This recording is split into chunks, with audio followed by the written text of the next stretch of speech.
Hi chat, back at it again. It's been 2 weeks of me doing, last semester stuff, but here I am, back again with the best channel on YouTube when it comes to history, and the best thing that Romans ever done. Stick it to the Carthaginians.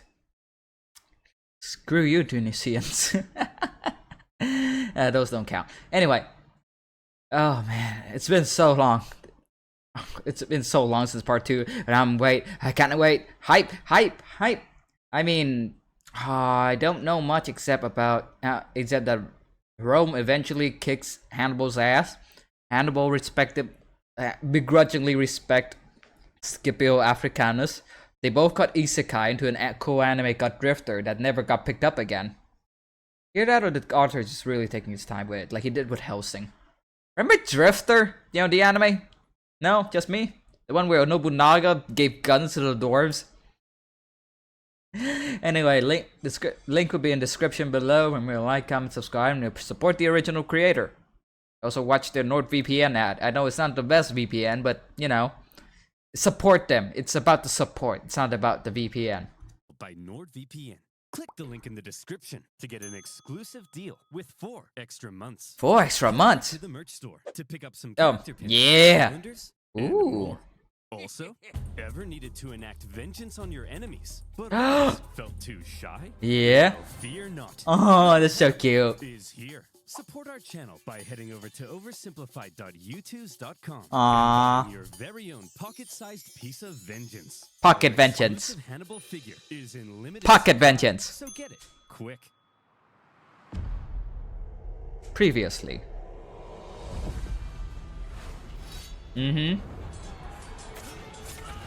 Ooh.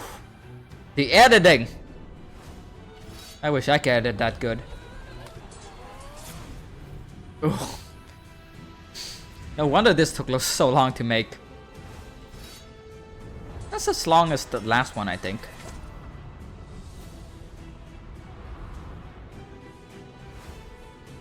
He's just steamrolling down Rome. Yeah, biggest casualty in history, probably. Yep, understandable. I would be the same too if I was playing Total War like that. Solve a problem like Hannibal. I don't know how. Crisis such as this, the Romans often turn to religion. What's going on? Are the gods mad at us? The gods must be mad at us. But why? Why? No, why? 2 of the Vestal virgins broke their sacred oath and lost their virginity. That's why Hannibal's kicking our ass. That's the only reason. Appease the gods! Bury them alive! True story. Oh, jeez. I mean, to be fair, they were like ancient people. This was probably standard procedure at the time. Also, fear and crowd mentality, mob mentality, it really gets to you. So can't blame the Romans too much. Yeah, now the only one to blame are the Carthaginians for driving them to do this. Who did they even boink? It was those guys! Huh? What should we do with them? Beat them to death! Yeah! Needless to say, the Romans were freaking out. Okay. That's fair. Sometimes you just need to get it out of your system, Now that that's out of our system, let's go find a real solution. The real solution, first Yeah. of all, involved raising a new army. Understandable. Remember, at Cannae, Hannibal had wiped out the biggest army Rome had ever fielded. Possibly 20% of Rome's military-aged men. Rome needed to Oh, they still have 80% more. replace those losses, and fast, before Hannibal arrived at their gates. But where would those replacements come from? Rome had a few ideas. Quick! Lower the age of conscription! You! Put down those Digimons! No. You're a soldier now! Oh man, I loved Digimons as a kid. I never got into any of the video games though. Enlist all these slaves with the promise of freedom! Ooh. And equip them with all these religious weapons and armor! Anything we've got! Alright men, you are Rome's last line of defense! Man the walls! Yay! And they'll somehow win. Just you wait. After the earth-shattering defeat at Cannae, the Romans expected Hannibal to arrive at their gates any day now. In Hannibal's camp, the mood was triumphant. Yeah. We won! Yeah. Today, I'm free in 10 minutes. Whoa, slow down. We're not going to Rome. Huh? We're staying right here. Are you an idiot, Hannibal? No, I'm smart. We don't need to march on Rome, because after what we did, the Romans are definitely going to surrender. Watch. Hey, Jim Bob. Yes, sir? Discuss peace terms. Yes, sir. Hey, I'm here to discuss peace terms. Piss off! They told me to piss off! That's so mean. No, not Jim Bob. Oh. Justice for Jim Bob, chat. What? They didn't surrender? No! And they were mean! No! Hannibal was learning that Rome had an unprecedented attitude towards surrender. Even when Hannibal offered to ransom thousands of prisoners back to Rome, a pretty common practice in ancient warfare, the Romans refused, opting to let their own men be sold into slavery rather than paying a penny to the enemy. It was clear that in order to defeat Rome, you had to annihilate them. Yeah. If the Roman man was still standing, you hadn't yet won. I didn't hear no bell. Hey, Hannibal. I didn't hear no bell.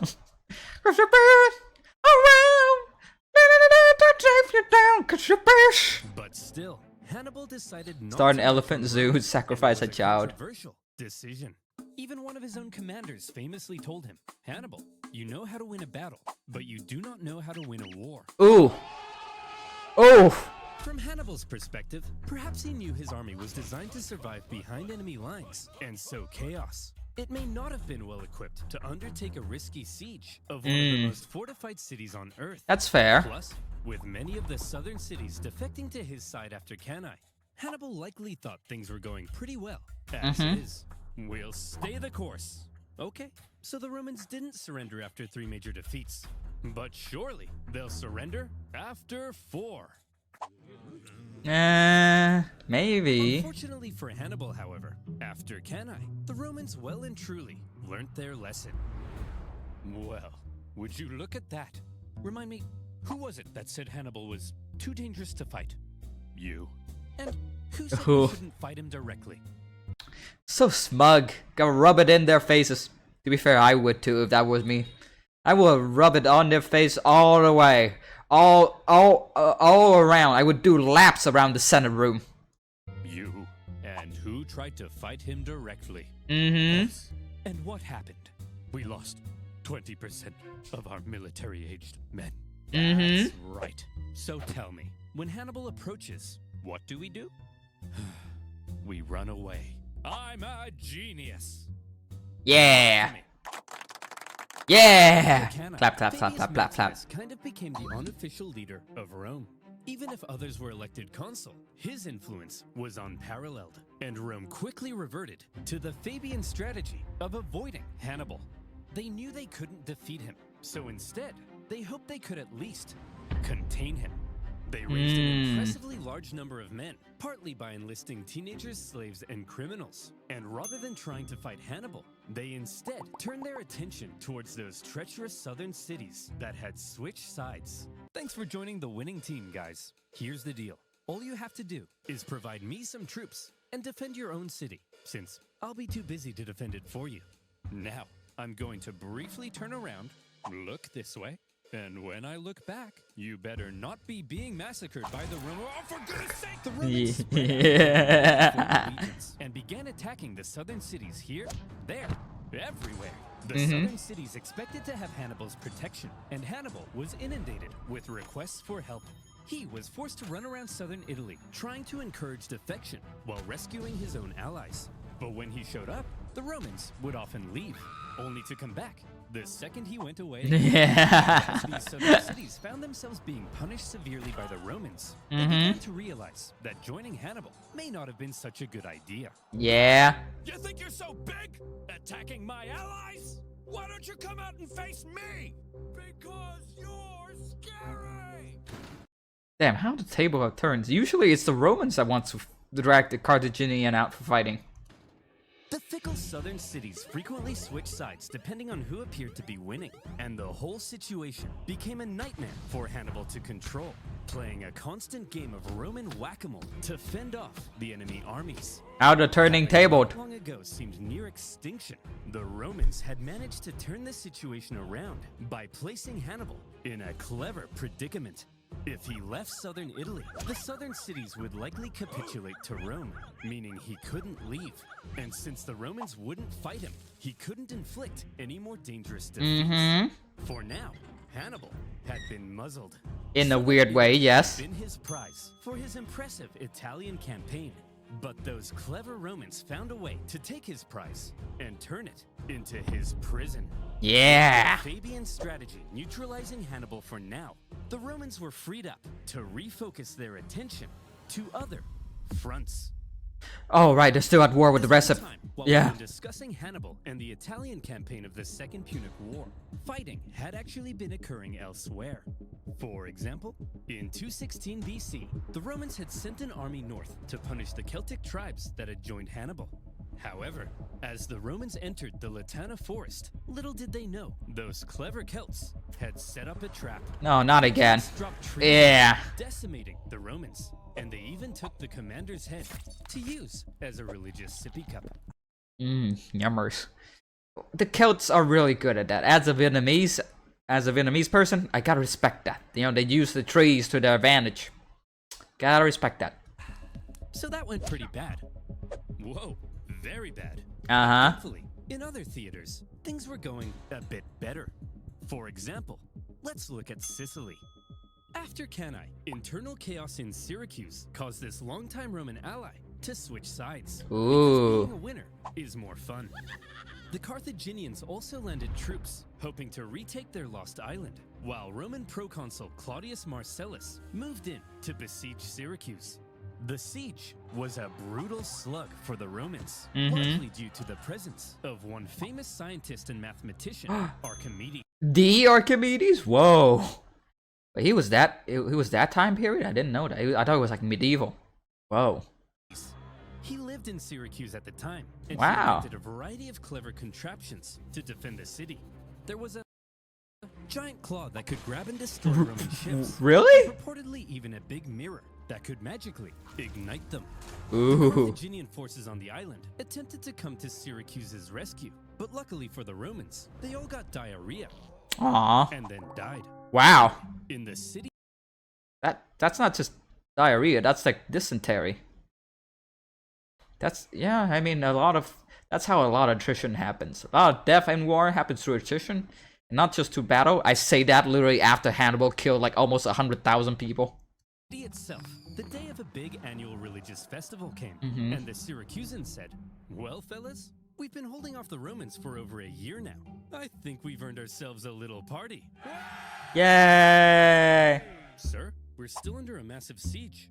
Are you sure? They'll probably take advantage of it. Well, Carl, I'm taking advantage of the open bar. Sir, they've got Nice. battering rams. Well, Carl, I'm ramming these hors d'oeuvres There's a party photo booth. That's nice. into my mouth. Sir, they'll tear down our walls. Well, Carl, I'm tearing it up on the Yeah! They're literally at the gates. Well, Carl, I'm literally at the cheese platter. Marcellus They took the cheese platter, no! took advantage of the drunken festivities, stormed the city, and plundering ensued.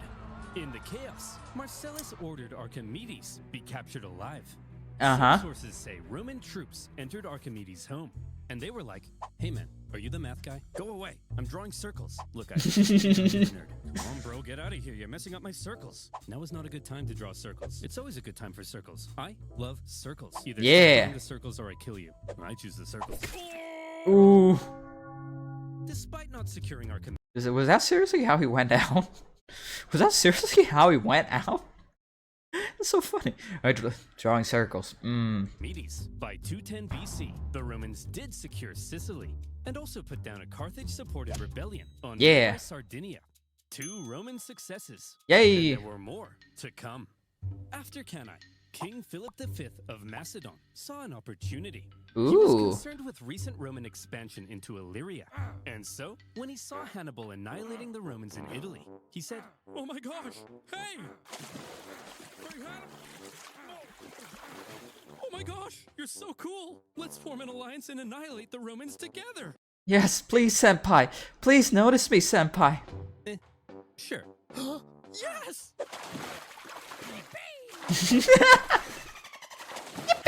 To secure Philip's help in fighting Rome.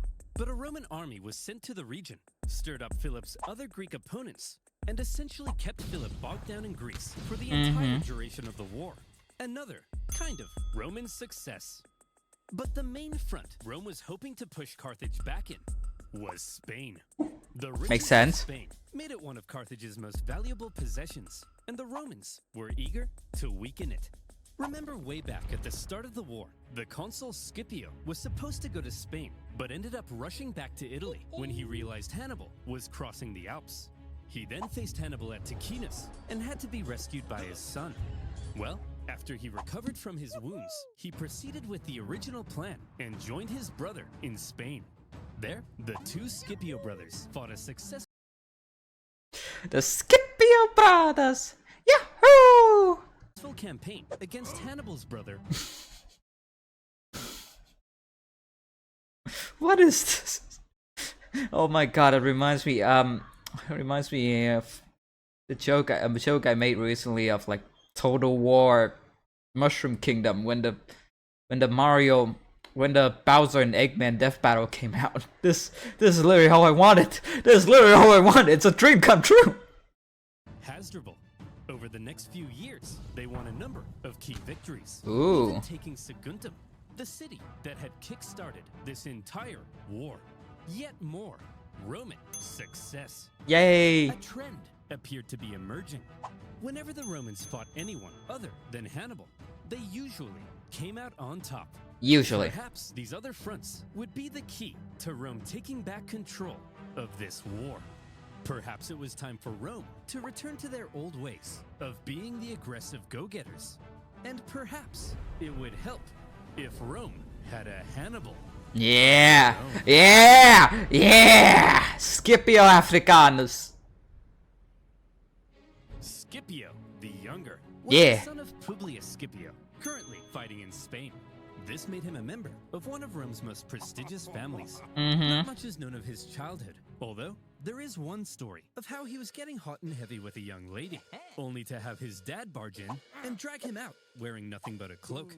Ooh. This story was written by a Roman poet to make Scipio look bad. Even him worse handed off, accomplished mighty exploit gloriously, whose deeds wane not but live unto this day. The one outstanding man in all the world, him with a single mantle his own father dragged from a lady love arms. That didn't even rhyme. I bet it rhymed in Latin. But by modern standards, has ended up making him look pretty rad. Yeah! As if Rome had a high school football team, Scipio would be the quarterback. Yeah! Scipio was only 18 when the Second Punic War broke out. He was at the Battle of Ticinus, where he famously rescued his father. He was one of the survivors of the Battle of Cannae, after which he threatened to cut down any man who dared abandon Rome. He was a natural leader, and up to his ears in spunk. And he rose through the Not the Roman char. ranks shockingly fast. Not the char! We need a new military tribune, but Hannibal has killed so many men, we're running out of options. Put me in, coach. Scipio, you're Put me in, coach! Put me in! Let me at him! Let me at him! only 20. You can't be a tribune. Come on, coach. Put me in. Well, Yeah. you do have a lot of spunk. All right, you're hired. We need to elect a new Ida. Who do we... Wait, what? All right, you're hired. We need to elect a new Ida. Official in charge of public building. Damn it. Ida. Hold on, chat. The temple editor was an elected official of Rome based on Rome and responsible for maintaining public buildings, public festival, enforce public order. Okay, so they're like the sheriff of Rome. Got it. Ida, Who do we have left? Put me in, coach. Scipio, you don't meet the minimum age requirement. I got this, coach. I got this. Well, okay then. You're in. But all you're doing is just hosting festival and making sure road works. It shouldn't be that hard of an age requirement. Ugh, my room's a mess. I gotta cook dinner. Oh, and would you look at that? My fly's down. Life sucks. Put me in, coach. Oh, yo. You're so spunky. When Scipio... Hey, yo. Look, chat, if you want a promotion, just do that to your boss. Just do it while they're in the maid outfit. It's less weird that way. He was 25, however. He received some bad news. Oh no. His father and uncle in Spain had both been defeated in battle. Ooh. And shockingly, both of them were killed. The news must have been devastating for the young Scipio, but it was also devastating for Rome, as almost all of their Spanish gains were wiped away. Okay, listen up. We need someone to go and replace the Scipios in Spain. So, who's up for it? Put me in, coach. Say it. Say it. Please say it. Come on, who's gonna go? Fabius, Spain seems unwinnable. There's no glory to be had there. Yeah, the glory is here, defending the homeland from Hannibal. Well, somebody has to go. Put me in, coach. I said, well, somebody has to go. Put me in. Scipio was eager to be the one to go and replace his father and uncle in Spain. However, there was concern amongst the older senators. You're only 26. You can't lead a military campaign. He's right. That's a good point. Then who will? You heard him. Then who will? And you're 71. You can't stand up without a little urine dribbling down your leg. Ooh. Scipio didn't meet the typical requirements for the position, but as the only person willing to go, this young piece of hot Roman meat would... I'm sorry. I mean... Ooh. I bet he was unanimously elected proconsul and sent to lead the Roman armies in Spain.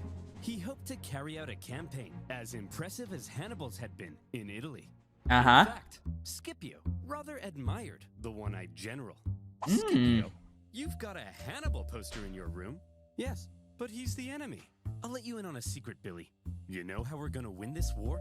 By marching straight at the enemy? No. That's the old way. We've got to be less Roman and a little more Hannibal.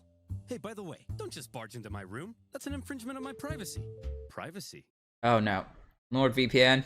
NordVPN. I'm gonna let it play out just because it's his video. It just came out. He's gonna need all the ad revenue he get. And you know, I'm reacting to his content. It's the least I could do. Privacy, you say? Well, Scipio, if it's privacy you want, then you, my friend, need NordVPN. Don't touch me. How would you like to be innocently downloading inspirational photos of Nicolas Cage? Yes. To realize it's stealing your Damn it. And telling all your friends Nicolas Cage. Because of scary dweebs. Yeah, didn't think so. And that's why you need NordVPN. With a single click, NordVPN connects you to secure servers around the world, keeping you safe from malware and other online threats. Their Threat Protection Pro features go the extra mile in preventing your data being stolen by scanning your downloads for malware, blocking malicious websites, and even detecting fake online shops. DolceandBanana.com? I don't think so. But that's not all. With NordVPN, you're not just protected. You can also unlock better deals in other regions and access content that isn't available in your country. So get protected today by heading to nordvpn.com/oversimplified and grab an exclusive deal with 4 extra months for free. That's nordvpn.com/oversimplified. And as always, you'll be supporting my channel. So thank you. Aww. Now where were we? We love you too. Oh yeah. Hannibal contained a young piece of hot Roman meat to lead the Roman armies in Spain. Scipio was charismatic, extremely confident, bold, and probably most importantly of all, he thought differently from other Roman generals. So Skippy, what's the plan? Don't call me that. We're Roman, so same thing as usual, right? We march straight at the enemy, right? Get this, Billy. Uh-huh. No, we don't. Scipio was a real outside-the-box thinker. There were 3 main Carthaginian armies in Spain, 2 led by Hannibal's brothers, Hasdrubal and Mago, and another led by Hasdrubal Gisco. Most Roman generals might have looked at these armies and said, I just gotta, march straight at these guys and kick their ass and stuff. Yeah? But not Scipio. At a time when many believed winning battles won wars, one of Scipio's greatest strengths was an ability to see the overall strategy behind his actions. He knew that Spain was the closest thing Hannibal had to a base of support. With its immense resources and manpower, it's where Hannibal likely hoped to get supplies and reinforcements from. Spain's base of support was the city of New Carthage, the most fortified city on the peninsula, perfectly positioned to communicate with and receive supplies from Africa. And so, if Scipio managed to take New Carthage, he could take Spain. And if he took Spain, then maybe Hannibal would fall. Cut them out from the supplies. Straight where it hurts. I mean, I'm sure the Senate also thought of that, but they didn't think too much of it. To Scipio, Spain wasn't just some sideshow. It was the main show, and it all rested on New Carthage. But a surprise attack on Carthage's capital city in Spain? It was a ridiculous idea. Even if you pull off the 7-day forced march past the Carthaginian armies to New Carthage. Once you get there, you'd only have a couple weeks to take the city before the Carthaginians arrived to kick your ass. Sieges of cities that fortified usually took months, if not years. So, Scipio, how are you going to pull this off? This ought to be good. Well, first of all, to make sure the surprise plan stayed hidden, Scipio kept it a total secret, even from his own men. Where are we going, Skippy? I'm not telling you. Is it Disneyland? I'm not telling you. I think that means we're going to Disneyland. Yay! Wait, does Spain have Disneyland? God damn it, I have to look it up. This secrecy kept the Carthaginians from preemptively reinforcing the city. As a result, New Carthage was left under garrisoned, because the Carthaginians believed it to be kind of naturally impenetrable. It was surrounded on 3 sides by a lagoon, and only accessible via a narrow isthmus. What's an isthmus, you? Lagoon. So it's like River Run. There's literally no way you have to besiege it completely. You ask? Maybe read a book. Damn. Alright, Scipio, you made it to New Carthage. Now the other Carthaginian armies are only a 10 days march from coming and kicking your ass. Just what were you thinking? Well, Scipio had learned something crucial. Every afternoon, the tides made the lagoon around New Carthage briefly shallow enough to cross. So, he ordered a large diversionary attack on the main city gates, distracting the city's defenders. Then, a small infiltration force traversed the lagoon, climbed the unguarded northern walls, and entered. They ambushed the guards and opened the city gates to the rest of Scipio.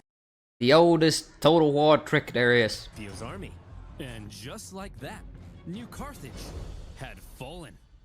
In a single day, Scipio had taken Carthage's capital city in Spain. And he made it look easy. Yeah, he did. He seized much of Carthage's war supplies, several silver mines near the city, and various powerful Iberian tribes even joined his side. Yeah! Now, he was in a great position to take on the other Carthaginian armies in Spain. Wow, Skippy, you're amazing. Don't call me that. How'd you know the lagoon would get shallow? It's almost like you speak to the gods. No. I told him. All the local farmers know about the lagoon. Yes, that's it. Yeah, speak to the gods. You see, chat, information matters, especially in war. Man, war used to be so creative. There used to be so little things you can plan and go around with. Now, these days, are just guns and nukes and guns and trenches. It's not as fun as it used to be, you know? Scipio had no problem allowing his men to think he was divinely inspired. Roman writers also tell us another of Scipio's traits. He was apparently quite merciful in victory, and often protected the inhabitants of captured cities. Spencer! What are you doing? Well, I was just about to murder this family. Hey, Dad, Spencer! No! No. Did I at least kill the dad? No. What about the... No! Oh, you're mean. The Carthaginian generals It's like half the fun. in the region must have been shocked at the loss of their capital city. There was now a Terminator in Spain, and he was Yeah. in 208 BC. He made a move on Hasdrubal, hoping to defeat him before the other Carthaginian armies could come and link up. When Hasdrubal heard Scipio was coming, he said, Hasdrubal did the sensible thing and climbed a big hill for safety. Okay. Hey, get down here. I want to kill you. Fat chance, Vin Diesel. Well, he doesn't have to be rude. Oh my god, I cannot see it now. He does look like Vin Diesel. But wasn't Rocky Hills in the first Punic War, they lost because they keep taking on high hill, but in this case it looks like they mostly have infantry. And they have a camp set up, so that's smart on their part, I guess. So what's the plan then, Scipio? This time we march straight up and at him. Right? Right, Scipio? Right, Scipio? No. Scipio once again displayed a distinctly not Roman approach to fighting, when instead of marching straight up and at him, Scipio feigned a frontal skirmish, only to pull off a surprise uphill envelopment. Not an easy thing to do, but Scipio... It's especially uphill, and they look like they have a fort up there, they're all infantry, but then they sally out to face the front. Scipio had trained his army to pull off maneuvers that typical Roman armies couldn't. Ooh. After the battle, the defeated Hasdrubal fled Spain, hoping to link up with his brother Hannibal in Italy. And Hannibal desperately needed the help. As Scipio was dominating in Spain, Hannibal's struggles in southern Italy continued. He was convinced that if he just received ample supplies and reinforcements, he could reverse his fortunes and get back to kicking Rome's ass. But for the remainder of the war, he would suffer a frustrating lack of support from the Carthaginian Senate. After Cannae, Hannibal had sent his brother Mago to Carthage, where he famously poured out golden rings taken from fallen Roman knights. He told the Senate that with reinforcements, Hannibal could finish the job. But a growing faction in the Senate, possibly jealous of Hannibal's rising influence, opposed sending any help. In the end, a large number of the reinforcements gathered for Hannibal now ended up being diverted to stop Scipio in Spain. Just as he had hoped, Scipio's campaign in Spain was actively harming Hannibal in Italy. However, those reinforcements meant that when Scipio made a move on the remaining Carthaginian armies in Spain, they now likely outnumbered him, with the odds heavily... Ooh, I mean, I could... And if I was 5,000 against, it's not that bad. If your troops are good and they're fresh, like with new recruits, you could probably pull it off. ...act against him, it would take some serious skill to win this battle. This time we're gonna march straight at them, right? No, Billy! Yeah. The Battle of Ilipa is often considered Scipio's masterpiece because it was positively oozing with deception and trickery. Ooh. So the big young Roman maid is oozing. Just absolutely oozing. First, both sides spent several days forming up and facing off without actually fighting.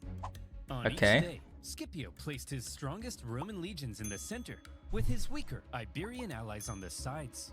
Seeing this, the Carthaginians were like, "This guy's an idiot. We've seen his plan. His strongest troops are going to be in the center. So let's form all of our battle plans based on this information. I'm sure he won't change anything at the last minute." Then, when the day of battle came, Scipio woke up the Carthaginians with an early morning attack, causing them to rush out of camp without breakfast. When the Carthaginians... Literally using Hannibal tricks against him. His people. Not against him specifically. ...lined up with their strongest troops in the center to meet Scipio's, they were stunned to find that Scipio had completely reversed his order. Yeah. The Carthaginian sides now found Scipio's strongest bearing down on them. Then, in an extremely impressive maneuver, the well-trained Roman wings even stretched out during their approach, hitting the Carthaginians from the sides. The Carthaginian center could have turned to help, but Scipio had ordered his center to approach so slowly that Carthage's center could do nothing but just stand and wait. In this way, the outnumbered Scipio had cleverly controlled events so that the bulk of the strongest Carthaginian troops couldn't even fight during Yeah. he had completely removed them from the equation. The incredible Scipio had inflicted a monumental defeat on a much larger enemy force. Oh god. He literally won equal the amount that they have. And the Battle of Ilipa was the final nail in the coffin for Carthaginian Spain. Yet more tribespeople continued to side with the Romans, and the remaining Carthaginians retreated to the coast and eventually fled the peninsula. And would you look at that? In just a few years, the incredible young Scipio had turned Spain completely red. Literally. The Carthaginians must have been stunned. His Spanish campaign had almost been as impressive as Hannibal's campaign in Italy. In fact, see if any of this sounds familiar. In Spain, Scipio had used the environment. Yeah, that's what I'm saying. He staged ambushes by concealed troops. He treated local tribespeople well, earning their friendship. He even once forced his enemy to come out and fight him without breakfast. Each and every one of these tactics were possibly borrowed from a certain one-eyed general. In all the battles Scipio had fought against Hannibal, it seemed he may have been taking notes. Hey! Scipio! What? Stop stealing my tactics! I'm 700 miles away. I can't hear you. What did you say? What? Scipio's achievement in taking a well-fortified city, plus his understanding of the overall strategy, has led some historians to argue he wasn't just as good as Hannibal. Scipio may actually have been better. This young man, who many in Rome had doubted, had just shut those silly billies, right, the flip-up. Mere years ago, it looked like Rome had no chance of even surviving this war. But now, the momentum of war was shifting astonishingly fast. And for Hannibal in Italy, things continued to head south. Before Scipio had even gone to Spain, the Romans had placed Capua, Hannibal's largest city in Italy, under a dangerous siege. And in order to rescue it, Hannibal needed to take drastic action. Fast. Man, everything's falling apart. Fine, I'll do it. Do what? Yeah, you've convinced me. I'll march on Rome. Hannibal, that conversation was 5 years ago. It's too late. No one's trying to convince you to march on Rome. I said I'll do it! Ooh. Nagging me! Ugh. Hannibal finally marched on Rome, hoping it might draw the Romans away from Capua. The Romans saw Hannibal approaching their city, and they freaked the hell out. Hannibal is said to have closely approached the city walls, inspecting the defenses, as the Romans inside quivered in their togas. However, Hannibal probably knew he had no chance of taking the city. The whole thing was a feint, and Hannibal soon left. The Romans famously coined the phrase, "Hannibal is at the gates," to describe a moment of crisis or severe desperation. Oh, so that's where the saying came from. Ah. But for accuracy, the phrase should probably be, "Hannibal is at the gates." But don't worry, it's just a feint to draw the Romans away from Capua. And it didn't even work, because the Romans stayed at Capua, and the Capuans misunderstood and thought Hannibal had abandoned them. And so, they surrendered the city. But apparently that's not as catchy. Despite a Well, it's too long. It should be like Hannibal at the gates, and you're Capua. No cap. few successes, including an ambush in 208 BC, where Hannibal managed to kill both consuls in one go. Yeah. Hannibal was slowly but steadily losing his grip on southern Italy. Even Hasdrubal, who had fled Spain to join Hannibal, never reached his brother. Oh no. He made his own dramatic crossing of the Alps, just as Hannibal had done. But unlike Hannibal, the second Hasdrubal arrived in Italy. Oh, he made it. Immediately pulverized. The Romans then I doubt many of them did. took his head and threw it over the walls into his brother's camp. Hannibal was becoming extremely isolated. The man love his Digimon. I can respect that. I love Digimon too. Chat, should I start playing Digimon on stream? Tell me. After his impressive conquest of Spain, Scipio returned to Rome a hero. And when the election came for next year's consuls, despite not meeting the typical requirements, Scipio won in a landslide. But the question Makes now sense. is, what would he do next? All right. What's your plan then, Scipio? You're gonna go fight Hannibal now, right? Get this, Fabius. No. Scipio's plan remained the same as before. Don't attack the monster directly. Attack his base of support, which now happened to be Carthage itself. That's right, Scipio. Yeah, invaded yeah, Africa. yeah. However, Scipio understood that any invasion of Africa would stand a much better chance if he could secure an alliance with one of the African tribes. Throughout the war, Carthage's far superior Numidian cavalry, which came from this part of Africa, had played a critical role in winning battles. Numidia was divided between two rival kings. In the east, the king Syphax had sympathized with Rome for much of the war, and so at some point, Scipio visited Syphax to ratify a treaty. It just so happened, however, that the Carthaginian general Hasdrubal Gisco, whom Scipio fought in Spain, also arrived at the exact same time. This is awkward.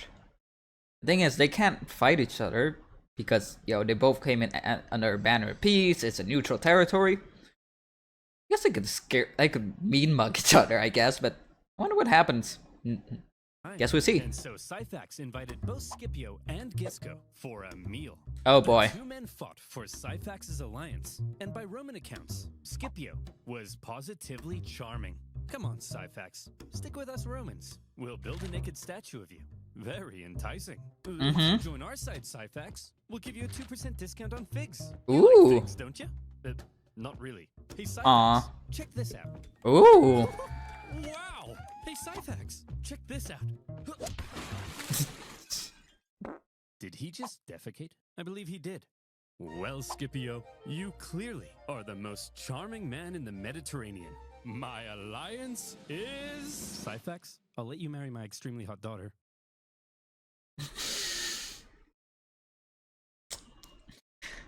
That's... You know what? That's probably how it went. The thing about monarchy is that they could just do that. Yep. But the Republic, you gotta go home and look for one amongst the Senate. Yours! Humana, humana! Unable to compete with Syphax's libido, Scipio instead made contact with Syphax's rival, the other Numidian king, Massinissa, who was a longtime ally of Carthage. Scipio told Massinissa, if you join the Romans, I'll help you defeat Syphax and become the ultimate Numidian king. That's... No one can resist that. Look, you can offer him all the wives he want, all the long-term friendship you want, but if he gets to become king over another king, the one true king, no man can say no to that. I would take it, the deal. Massinissa was now on Team Rome. Yay! Good job, Skippy. With a Numidian alliance solidified, Scipio prepared for his invasion of Africa. He raised up... So now he's even... Well, now him and his allies are closer to Carthage. Like, look, they both surround him from Carthage from both sides. It's gonna be easy. a volunteer force that included many of the disgraced survivors from Cannae, and he set sail. Well, Terry, any news from Italy? Has Hannibal won the war yet? Here's Skippy! Oh man, gotta love Oversimplified.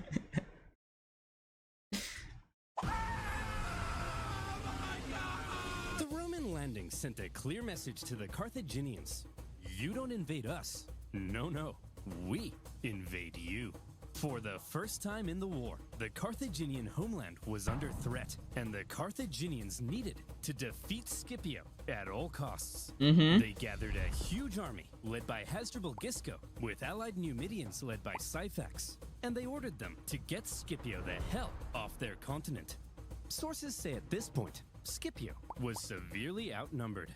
Scipio? That army's huge! There's no way we can beat off all these men! How are we gonna beat off all these men? Vigorous! Oh god, they're gonna do a joke again, but better. Here we go. Here we go, chat. Here we go.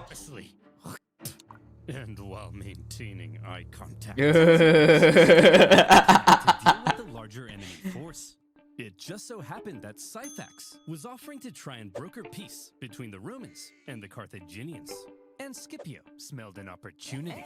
He sent a Roman envoy to Syphax's camp. And when they got there, Syphax was like, "Hey guys, welcome to the enemy camp. Just before we begin negotiations, a small safety demonstration. As you can see, our huts are made of grass and reeds. Very flammable. If there was even a single spark, this whole place would become a raging inferno. And Wow. all my men would burn alive." Oh. Very interesting. The Roman troops then reported back to Scipio about the Numidian camp, its construction, and most importantly, its flammability. Mm-hmm. The following night, as the sun was setting over the beautiful African plains, and the Carthaginians got all comfy in their beds, they began to gently dream of Carthaginian figs and child sacrifice. Aww. Good night, Carthaginians. Good night, Syphax and Gisco. Good evening, Scipio. Literally just Hannibal all over again. Okay. Okay, this'll be good. In the night, shadowy Roman figures approached the Numidian camp. As the Numidians lay in their beds, Scipio executed his plan. The camp erupted into flames. With the flammable wooden huts, the fires spread terrifyingly fast. Men were burned in their beds. Those who awoke in a panic, believing the fire to have been some kind of terrible accident, rushed to the exits without their weapons and armor. Those who saw the fire from the Carthaginian camp also rushed out unarmed. And when they got there he was. Scipio, the Romans, and their steel. Vengeance! I am. Oh, jeez, the animation! The terrified Carthaginians were massacred, and with heavy casualties, Hasdrubal and Syphax fled the scene of the disaster. Scipio followed this incredible success with another victory against the pair at the Battle of the Great Plains. After that, Massinissa chased his rival Syphax into his kingdom, where Syphax was captured. Gotcha! Massinissa was now the ultimate Numidian king. He entered Good for him. Syphax's capital city. Good for him, he got what he wanted. He seized Syphax's palace. He Yeah. even married Syphax's wife. Wow. And when Scipio got mad at him for marrying a Carthaginian girl, he then poisoned his wife. Boys will be boys. Boys will be boys. Am I right, boys? Am I right? Am I right? Now, would you poison your new wife for the homies?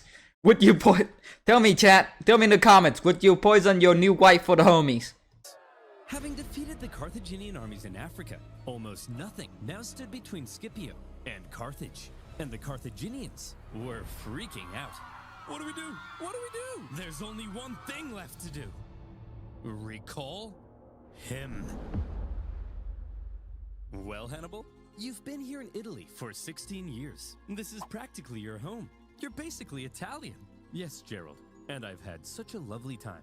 I ate spaghetti, and I did so with my hands. This campaign, and once Rome has fallen, it'll all have been worth it. Hannibal, you have to return to Carthage. Your Italian campaign has been for nothing. Your whole life has been a waste. Damn. Imagine being Hannibal in this moment. You left Carthage when you were 9. You probably barely even recognize your own homeland. The kingdom he had built in Spain with his father? Gone. And now his Italian campaign, his vengeance. Was it really all for nothing? But that was that. Carthage was under threat, and Hannibal had to protect his home city. As he left Italy, in Rome, there was celebration. But also some trepidation. Now, Scipio would have to face Hannibal in Africa, where Hannibal would have home advantage. While Hannibal was on his way, the Carthaginians stalled for time and approached Scipio for peace talks. Hey, look, we never meant to start an all-out 2-decade-long war. Uh-huh. We did. No, that was Hannibal. He's to blame for all of this. Well, all right then. Sign this peace treaty. Okay, let me just get my signature right on there. He's here. Yes. Oh, look who's here, you bald prick! You're so dead now, Skippy. Don't call me that! No. After Carthage took Oh. peace, only to then go back on it, the normally merciful Yeah. was in rage. Yeah. He began refusing to accept town's surrender, and instead began burning everything to the ground, selling everyone into slavery. Hannibal, he's burning our towns. Go stop him. Guys, he's obviously trying to lure me out there to fight on those flat plains, where his Numidian cavalry will give him the advantage. It's a trick. Well, it's working. Go and fight him. It's obviously a trap, and we're falling for it. Go and fight him. Hannibal set out to meet Scipio in the western plains. Final showdown. Big final showdown. Let's go. Let's go. Ooh, hype, hype, hype, hype. And here came Scipio's final test. Finally, the teacher would face the student. Yeah. Two greatest generals of all time in one last, decisive battle. Would Hannibal's genius still shine through? Or would Scipio prove that he had surpassed the master? Before battle, the two great generals rode out from their Ooh. camps and met in person for the first time. Hannibal, I'm a huge fan. I thought you'd have more hair, and I thought you'd have more eyes. Touché. They then had a conversation, which I'll paraphrase. Hannibal said, "At the start of this war, I had great fortune in Italy. But look at me now, a sad old man who, like other sad old men, failed to conquer Rome. Your fortune can change rapidly, Scipio. You should consider negotiating a peace rather than risking it all in one last fight against me." Very eloquently put. Uh-huh. Scipio then replied, Q! Negotiate? Negotiate what? I took Spain. I'm about to burn your pathetic city to the ground. What could you offer me in negotiations? I already have it all! Ah! Seriously though, Hannibal, I am such a big fan. There's so many politicians out there that is just like that. God. And so, it was settled. The two great generals would face off one last time in the epic Battle of Zama. Scipio gave his men, consisting of many survivors from Cannae, a pre-battle speech, telling them not only would they gain redemption, but they could become masters of the world. Yeah. He told his men probably nothing, because most of them didn't even speak the same language. Italian, Macedonian, Bellaric, Numidian, Mandatorian, Carthaginian. As the two armies lined up for battle, something interesting became clear. Hannibal had more infantry and hoped to use them to brute strength the Romans. But Scipio had the nimble Numidian cavalry and hoped to pull off an envelopment. It was Okay. a complete role reversal of Cannae. As the battle began, Hannibal made his first move. He sent his 80 war elephants to smash through and weaken the Roman infantry. Scipio had the perfect response. He had altered his formation to create passages between the Roman maniples. His light troops stepped aside at the right moment, revealing the gaps ahead of the charging elephants. Elephants, if given the choice between a suicide charge into spears or a nice clean They're escape, smart. They're smart animals. They're like horses. They won't run straight into the pikes. will probably choose the escape. And that's what happened.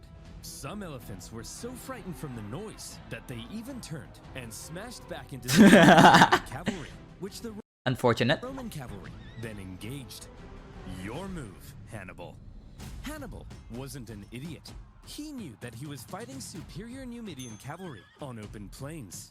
So when his weaker cavalry ended up being routed from the battlefield, he probably wasn't surprised and hoped the Roman cavalry would be lured as far from the battlefield as possible, because his infantry needed time to do a clever little job. Hannibal had the numerical advantage, and he had positioned his army in 3 lines. The weaker troops were at the front, while his best men, the army that had been with him in Italy, were in the rear. As the Romans smashed into the weaker front lines, they managed to cut through them, but suffered losses and exhaustion in doing so. The same with Hannibal's second line, so that by the time the Romans reached Hannibal's superior third line, the two sides may have now been about equal in number. But the exhausted Romans had just fought an entire battle to get there, while the remaining Carthaginians were fresh and ready to go. Hannibal was still a genius. And this is where the That was a very... I mean, that wasn't the most complicated move. A bit wasteful, but, you know, it works, I guess. final race began. Could Hannibal's stronger infantry finish off the Romans before the Roman cavalry returned from their pursuit? Who would be quicker, the Carthaginian infantry or the Roman cavalry? The answer: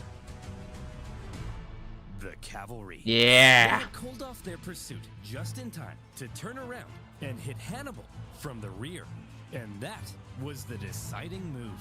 As the sandwiched Carthaginians were hacked to pieces, Hannibal knew he had lost, and he escaped the battlefield. It was a battle that some historians say was well fought on both sides. Both showed their genius, but fortune fell in the favor of Scipio. Yeah. With just a few thousand Roman casualties compared to 40,000 Carthaginians, Scipio had won. Hannibal advised the Carthaginian Senate that it was time to surrender. 17 years of war, finally over. The terms Rome placed on Carthage were harsh. Again. They lost territory and were prohibited from starting any more wars with anyone without Rome's explicit permission. Carthage basically became a weak Roman client state. Yeah. And what of these two military geniuses? Well, Scipio returned to Rome triumphant. For his victory in Africa, he was given the title Scipio Africanus. Yeah. He delivered Rome from an existential threat. And so, from here on out, he was primed to dominate Roman politics. He was even offered to become consul for life, but he humbly refused.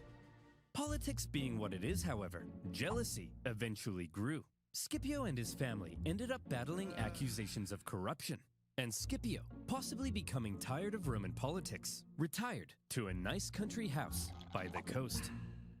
You know what? He probably He probably retired at 30. And good for him. Good for him. He's literally doing what most Roman emperor wants to do. Hannibal also took a leading role in Carthaginian politics after the war. Mm-hmm. But again, due to jealousy, factionalism, and a possibility of arrest by the Romans, he eventually entered exile. He spent the remainder of his years out east, even advising enemies of Rome. Rome's hatred of Hannibal endured, and they never stopped hoping to someday capture the monster. A pat on the head. One story is told of how when a much older Hannibal was chilling in the city of Ephesus, a Roman delegation was sent to the city, and in that delegation was Scipio Africanus. This is oddly beautiful. I want to hate someone so much that this could happen again. This could happen between me and them. Any volunteers? Two men met for the second time, and they seem to have gotten along quite well. Scipio asked Hannibal who he thought the three greatest generals of all time were. Hannibal placed Alexander the Great in number 1, Pyrrhus of Epirus in number 2, and in third place, himself. Scipio then asked, "And what if you had defeated me at Zama?" "Well, Scipio, then I would have been the greatest general of all time. Yeah. Please, call me Skippy." Aww. Eventually, around 183 BC, Hannibal, now in his 60s, came under threat of Roman capture. After a long life, he chose to take some poison. According to Livy, his last words: "Let us now relieve the Romans of the anxiety they have so long experienced, since they think it tries their patience too much to wait for an old man's death." Aww. Wow, Hannibal, what a dignified end. And that's how he got sent into Drifter, the anime. Seriously, go check it out. I love that anime. The Second Punic War, finally done. It took 17 years to end the war, and on a personal note, making these videos has also taken 17 years off my life. Carthage began to recover from the war, shockingly fast, however, and anxieties over Carthage would remain in Rome. In particular, one senator would begin calling for one last crusade. Yeah, Carthage say it. to end Say the line. Say the line. the threat once and for all. He famously began to end all of his speeches Say the with line, one Cato. singular phrase. One of the most famous phrases. Say the line. History. Cathargo Delenda est. Yeah.